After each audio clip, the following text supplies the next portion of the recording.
শুরু করছি কুফরি গল্পের 25তম পর্ব। এরই মধ্যে আদি সেখানে চলে আসে। আদিকে দেখে আদির মা বলে, তুই এসেছিস বাবা, দেখ আমার আর তোর বোনের সাথে কেমন ব্যবহার করছে। আমি আর এই বয়সে এইসব নিতে পারছি না। তুই এক কাজ কর, আমাকে বৃদ্ধাশ্রমে পাঠিয়ে দে। 2 দিন ধরে এই মেয়ে এসে যেমন বাড়াবাড়ি শুরু করে দিয়েছে, আর কয়েকদিন পর তো আমাদের সবাইকে ভিক্ষা করতে হবে।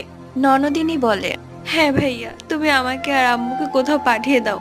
আমার এখানে থাকতে ভালো লাগছে না।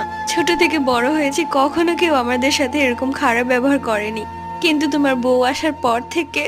আদি ঈশিতার কাছে গিয়ে ঈশিতাকে একটি চড় মারে এবং বলে, এই তোর সাহস তো কম না, তুই 2 দিন যাবত এ বাসায় আসতে না আসতে আমার মায়ের সাথে আর বোনের সাথে খারাপ ব্যবহার করা শুরু করে দিয়েছিস। আজকেই তোকে এই বাসা থেকে বের করে দিব।